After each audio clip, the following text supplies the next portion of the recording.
대법원의 강제징용 판결 이후에 피해자 측의 변호인들이 어제 배상 책임이 있는 일본 기업 본사를 찾아갔습니다.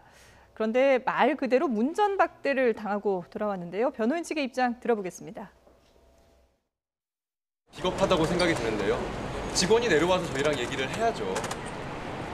이거는 회사의 기본입니다. 판결의 내용에 대한 절차들을 진행할 수밖에 없을 거라고 생각이 듭니다. 압류 절차를 가장 먼저 최우선으로 검토하겠습니다. 네, 재판 중에 돌아가신 피해자 3명의 영정과 그리고 유일한 생존자인 94살 이춘식 할아버지 사진을 들고 이 피해자 측의 변호인이 본사를 찾았는데 뭐 들어가 보지도 못하고 직원을 만나지도 못한 상황이지 않습니까? 전 굉장히 의도적이 강하다고 봐요. 예. 그러니까 지금 사실은 대법원에서 최종적으로 판결해서 승소를 했잖아요. 네. 그러면 거기에 대한 집행을 사실은 협의할 수 있는 거예요. 그러니까 법정 절차에 의해서 강제 집행할 수도 있는 거고 예. 강제 집행하기 전에 회사 측 관계자로 만나서 우리가 강제 집행하기 전에 뭐 집행하지 않고 서로 일단 판결이 났으니까 여기에 대해서 우리한테 지급을 해달라 이제 그렇게 할 수 있는 거죠. 네. 그런데 그럼에도 불구하고 이제 경비원으로 보이는 이건 뭐 협력업체 정도 되겠죠. 인력업체로부터 그냥 뭐 보낸 건 받아주겠다 이 정도. 그러니까 예. 뭐 그걸 응하겠다, 응하지 않겠다 이제 그런 취지는 아닌 것 같고. 근데 원래 그 신일철 죽음에서 이 판결이 나오면 수용하겠다는 입장을 그 전에 밝혔었어요. 예전엔 그랬었죠. 그렇죠. 근데 예. 그때는 이제 1, 2심에서 강제징용 피해자들이 패소를 했었죠. 네. 그래서 대법원에서 파기환송되면서 이제 이게 급반전이 이루어진 거 아닙니까? 그렇죠. 그러니까 자기들 입장에서는 이것은 무조건 이길 수 있다고 생각하니까 이건 판결 결과에 따라서 자기들은 받아들이겠다 했는데 결과적으로 바뀌니까 이제 받아들이지 않는 거고 예.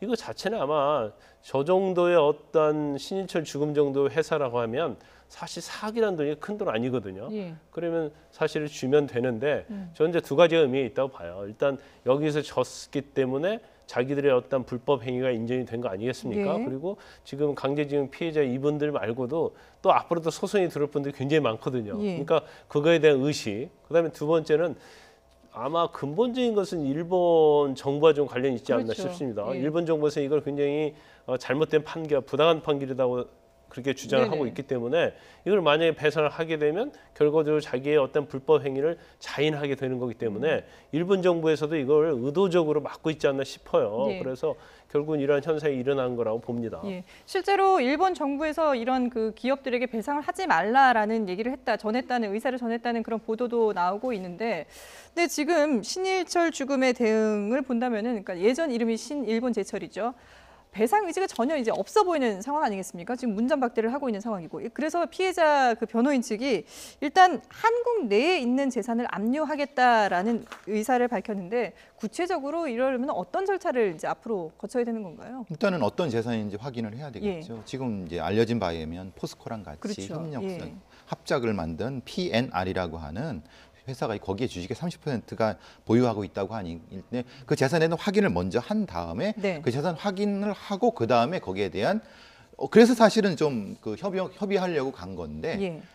그건 이제 이 PNR인 회사는 또 얘기를 해봐야 될 것 같습니다. 그건 또 그것이 실제로 압류할 수 있는 성격의 것인지. 근데 전례가 없다고 얘기를 하네요. 예. 그러니까 이제 과거에 외국에서의 어떤 그 주식이라든가 재산에 네. 대해서 이걸 압류한 전례 부분이 마땅치 않다고 하니까 좀 그게 좀 걱정입니다. 예, 그러니까 자발적으로 배상을 신일본제철, 그러니까 신일철 죽음에서 하지 않는다면은 강제징용 피해자 측에서는 국내 집행관 또는 집행법원에 강제 집행 신청을 해야 된다라고 하는데 이 과정을 좀 설명을 해주시죠.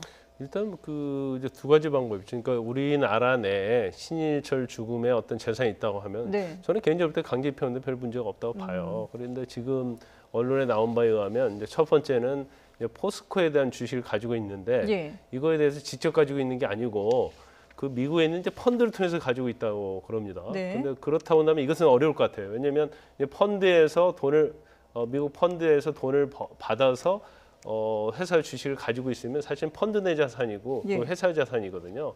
그래서 그건 어려운데 또 이제 합작회사가 설립해서 P&R이라는 합작회사 있다고 그래요. 예. 근데 그 주식에서 30% 주식을 가지고 있다고 하는데 그럼 주식을 가지고 있는 것이 한국에 가지고 있는 것인지 네네. 외국에서 일본에서 소유하고 있는 것인지 법률적인 부분이 좀 굉장히 애매한 측면이 있죠. 예.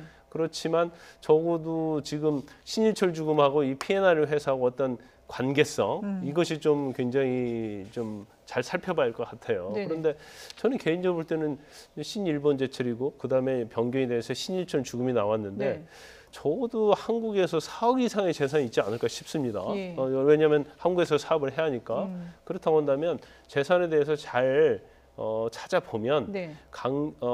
강제 집행할 수 있는 여지가 상당히 있지 않나 싶습니다. 예. 강제 집행을 할 수 있는 여지는 있지만 이제 시간적인 문제도 또 걸려 있기 때문에 가급적이면 이제 이 신일철 주금과의 협의를 통해서 자발적으로 배상을 하는 방법을 찾아보면 좀 어떨까라는 생각을 해봅니다. 네, 지금까지 오늘의 이슈 배상훈 경찰대 전 서울경찰청 범죄심리분석관 그리고 김광삼 변호사와 함께 얘기 나눠봤습니다. 오늘 말씀은 여기까지 듣도록 하겠습니다. 두 분 고맙습니다.